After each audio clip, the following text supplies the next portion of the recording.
I'm the charity case at this fancy private academy, gloomy, dull, and stinking of being broke, but nobody realizes I've got it bad for Ethan, the icy aristocrat from the Golden Four, stalking him, spying on him, even pretended to be a girl and wrote him a love letter. Right when I was about to swipe his boxers, I spotted these floating messages. This side character bottom's about to get busted by the student body president and kicked out. After that, no university will accept him, and he'll end up dying homeless. Where's the protagonist bottom already? Want to see that 1v4 action, not these extras making drama. Ethan seems withdrawn and quiet, but he's actually the most psycho of them all. Later on, our baby bottom nearly gets killed by his games. Reading these messages, I didn't stop. Instead, I moved quicker and shoved the boxers into my jacket. This time the president missed me. Just when I felt secure, Ethan paused mid-step. Cameron, what's making your pocket bulge like that? His reflexes are lightning fast. Probably trained all night. Now let's watch him try to talk his way out of this with Ethan. I adjusted my frames and answered coolly, my boxers. The message board erupted with question marks. His nerve is thicker than concrete. Didn't get caught in the act, so he's just boldly lying. In the source material, he fumbled for a second. Then the president nabbed him. This time he was lightning quick. What fumbling? The freak actually took a whiff first. Facing the accusations in the messages, I felt zero shame or remorse. How could a bottom feeder like me possess such admirable traits? I figured that would end it, but Ethan wouldn't drop it. He inquired, mind if I take a look? What's going on? People, Ethan's defending his underwear. I didn't flinch. I genuinely went to empty my pocket, but student body president Blake quickly gestured to stop me. He obviously had no desire to witness my underwear. Ethan's messing with you. Blake checked my ID badge. My apologies, Cameron. Though, what brings you to the Celestial Wing? Classic president move, cutting straight to the issue. Why's a scholarship student in Celestial Wing instead of doing laundry duty in Prism Court? Now we can finally boot him out. I'm hunting for chances. Blake's brow furrowed. Meaning? I gestured to my badge, checking if anyone around here might want me. At Heavenly Spire Academy, this carried subtle implications. Scholarship kids struggled to make it here and sometimes required finding a benefactor or sugar daddy. When you encountered a potential sponsor, you simply tapped your badge. Blake got it. As president, he'd seen this gesture from countless students. He grinned knowingly. Hope it works out for you. He hurried off. Ethan lingered instead of following, studying me intensely. God, I craved his constant attention. Somebody help me. Why is he so obsessed? One glance got him this worked up. The messages missed what Ethan represented to me. I was broke, couldn't cover tuition, and felt defeated while performing at dive bars when I got my acceptance to Heavenly Spire Academy plus funding from the Blackwood family. Discovering that Ethan had selected me from numerous applicant files sparked my fascination with him, but I couldn't risk getting close, only secretly studying him from shadows. He barely talked, the most silent of the Golden Four. He was into street racing, so I became a grid girl just to witness his competitions. After learning he craved desserts, I took shifts at his go-to pastry shop, hoping for brief conversations. Initially, I just observed him without overstepping boundaries. Eventually, I couldn't control myself and plotted ways to build something with him. A guy like him couldn't be some gross gay, so I posed as a female to mail him romantic letters. Ethan first would immediately shred them, but gradually he'd thoroughly read my correspondence. Occasionally I'd daydream about him wanting to meet face to face. Thankfully, he hadn't reached that level of interest in me. Tonight I pulled closing shift at the bakery. Getting back to campus meant cutting through a sketchy back street. Playing French audio lessons through my headphones, I barely detected footsteps trailing me. Before I could turn around, someone seized me from behind. A guy muffled my mouth, his voice gravelly. Sweetheart, where's your survival instinct? The message feed exploded asking who this could be. Hell, I wanted answers too. I fought like crazy but couldn't overpower him. He quickly shoved me against brick wall and yanked off my glasses. The street was pitch black, and being nearsighted, I couldn't make out his features. The guy gripped my jaw and dipped his head to kiss me. Right as I prepared to chomp down, I heard him murmur against my ear, "Bite me and I'll sleep with you right here in this alley." He expected me to submit quietly, but I still chomped his tongue tip. Rather than jerking back in agony, he kissed more aggressively. Blood flooded my mouth. I couldn't get air and frantically shoved at him. Finally he backed off, nonchalantly dabbing blood from his mouth corner. Tasty. Panting hard, I confronted him. "Who the hell are you?" He suddenly crowded closer, mocking, "Your boyfriend." I seized his shirt front, pressing near to glimpse his appearance, but he trapped me one-handed against the wall. Next instant, harsh camera flash blinded my face. After snapping the shot, he leisurely let go and flashed his phone at me. The image showed me disheveled and cornered against the wall by him. My face was crystal clear, and anyone could see my mouth was puffy and red from his assault. He remarked offhandedly, "Tomorrow evening at Silver Moon Club. Skip it and I'm forwarding this picture to your precious boyfriend." My pulse hammered. The guy moved closer, breath tickling my earlobe. I know exactly who he is, so forget about running. Once he vanished, I retrieved my glasses from the pavement. They were warped and needed replacement. Remembering his actions made me want to murder him, but knowing he had connections to Ethan kept me paralyzed. Who could he be? The messages went berserk speculating. Who is this guy? Please don't be some nobody. Check out that timepiece on his wrist. For founding families exclusive. Has to be Golden Four. But only 3 Golden Four are currently on campus. This cannon fodder's never encountered Julian before. Couldn't be Ethan or Julian, so maybe Blake from this afternoon's hint? Pretty arrogant assumption. I cleaned my lips and headed toward the eyewear store. Originally wanted black frames, but the employee mentioned wire rim glasses were discounted. Putting them on left both the messages and store worker stunned. "Young man, check the mirror. You look stunning. How's the cannon fodder so gorgeous without those thick frames? It's that brooding artistic handsomeness. I'm getting feelings. But he's just cannon fodder, about to get written out." Written out? I'd clawed my way this far. No way I'm voluntarily exiting this story. I whispered thanks to the employee and exited the store. Back at my dorm getting ready for sleep, I got a message from the mystery guy.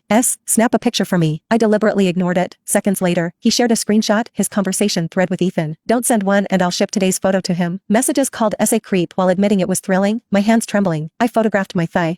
Insufficient. Face pic. I pulled on a face mask and snapped a selfie. Stayed quiet after that. No more harassment. That's all? He's content with that little? I pay for premium access. Can't you perform more? Reading these messages, I could only mentally curse them out. Still needed their intel? After all, no way I'm showing up at some Silver Moon club. What's the point? Offering myself to him. I'm not an idiot. My plan was testing Blake to gauge his reaction.